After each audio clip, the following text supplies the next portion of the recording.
So I'm here on site in the garden spot of West London, and cleared all the rubbish amongst the bins, of course. The fence is going along here between two houses, but the first little whoopsie, the first little gotcha that I've discovered, well, two actually. This is the first problem. I knew it was here already. I knew there was a slight step in the wall on the right hand side, but I hadn't realised it was this pronounced. So I've had to pack out this post away from the wall with a couple of strips of spare timber and then fix the post onto this. So the next thing we need to do is give ourselves an idea of what's level to the next wall, and I'm going to use a little piece of moulding here that's cut to the right sort of size. And then about level on top of the moulding. Give you a pretty good idea.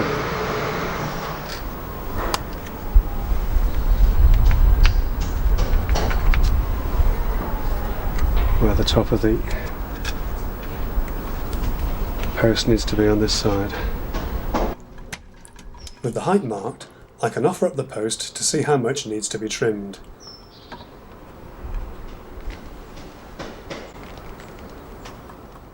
Then cut it back and fix it into the wall.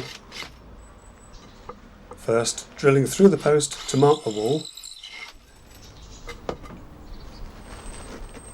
Then drilling into the brickwork,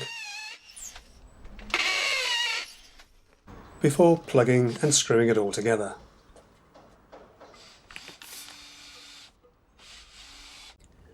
Now the fence posts are fixed, we can trim back the fence rails to fit, and I'm using the moulding we had earlier as a guide to cut the initial length. Before offering it up to see how it'll fit, and trimming it back further as necessary to fit within the wonky walls.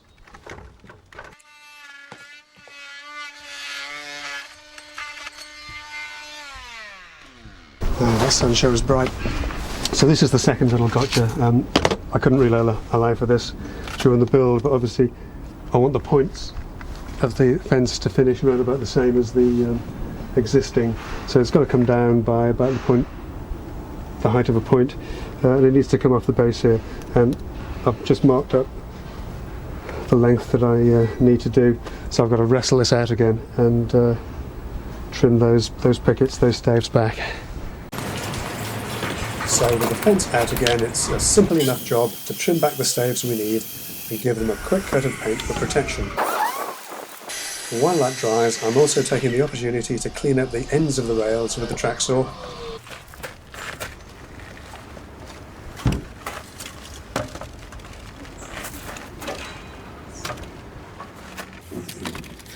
Before wrestling the whole fence back into place again and using a spreader clamp, levelling it up before screwing the rails to the posts at either end. To fit the three remaining staves at the left, we can offer them up for height and trim them back as needed before screwing them in place through the back of the rails. The screw heads will be painted but not filled, as they will need to be removable.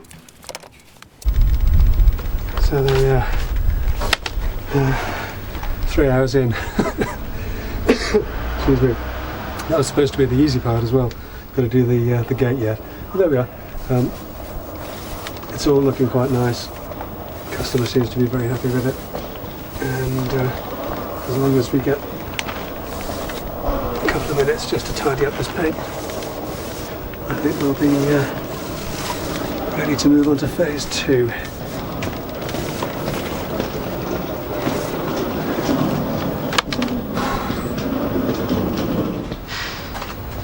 So we're on to the next phase of this particular challenge. Put the gate on. This gate's easy enough to remove, just lifts off and comes out of the way. But these posts definitely present more of a challenge. Maybe not. Well, while the posts are simple enough to unscrew, they seem to be set into the path, filled with cement and then tiled around. so we'll need to be pretty careful taking them out to avoid damaging the tiles. Okay.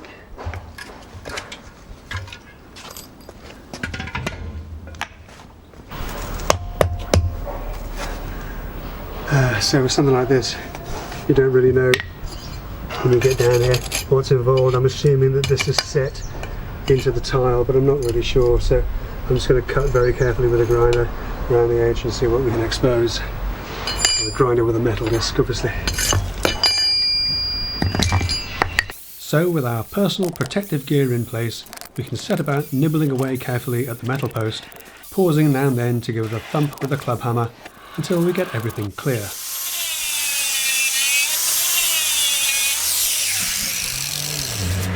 Then we need to repeat this for the other side before we tackle the gate posts. So, a couple of things about gate posts. You always hang the hinge side first, or I always hang the hinge side first. Secondly, even though you've painted the underside, the cut end, you don't really want it touching the ground unless it's absolutely necessary. You don't really want to bring it too far to the end of the wall.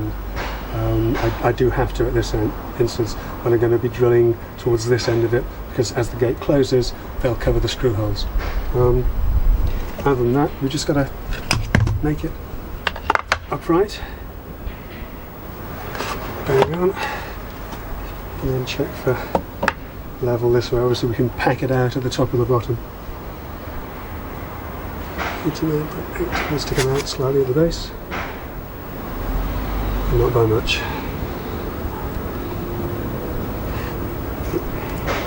With the hinge post held in place, we can drill right through it to mark the wall. Before drilling into the masonry, plugging the holes and screwing the post in place, as always checking for level and plumb, and packing the base out as needed with a couple of hardwood wedges before the final fixing. Hang on.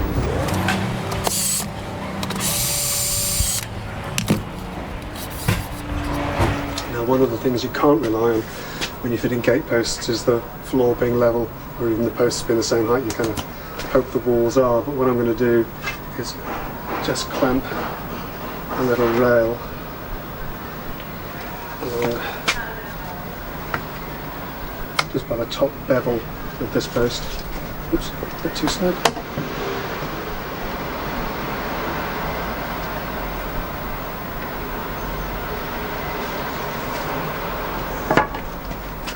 The same on this side.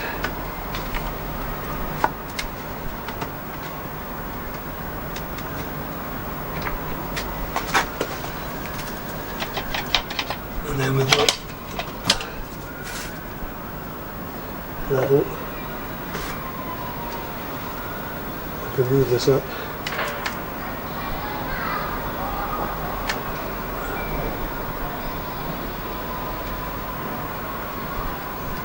So we get it dead level, and then I know that's the height of a rail on this side. In fact, it is absolutely spot on. That's a first. With the left-hand post taped in place temporarily, we can offer up the gate just to be sure that it fits okay. You'll remember we left the rails long, and we can now trim them back to fit properly.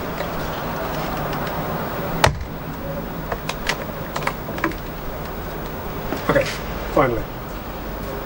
With these two pieces mounted all snug against here. So by making sure the hinge post is level and true, we can now use the gate itself to set out the position of the left-hand post.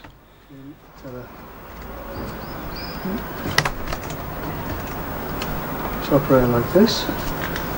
We can pull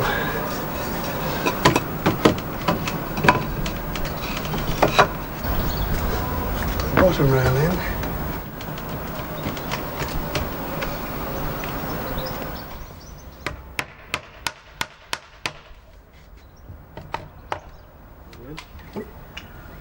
Before marking it all up, removing the gate and attaching the post in the usual way.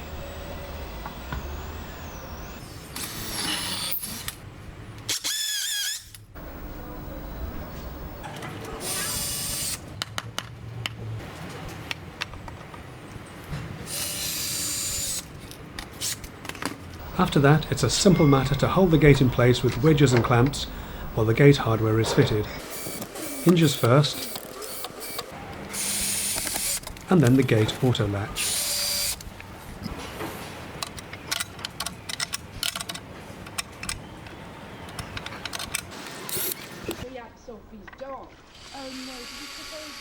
Hello, Jim. Hello. How are you? I'm very well, thank you. Oh, that's good. Busy again? Always. Hi.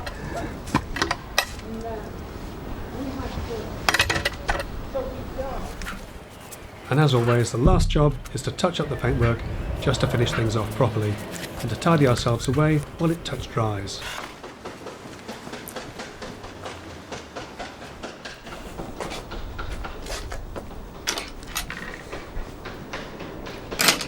So that's it for today's video. Thank you so much for watching. Getting a bit chilly now, the sun's gone around the other side of the building, so I'm going to leave it there for today. I hope you enjoyed it. I hope you found it useful. If you did like it, give it a thumbs up, share it freely amongst your friends, and do consider subscribing. Then you'll be notified whenever I post something new. But until then, I'll catch you next time. Take care.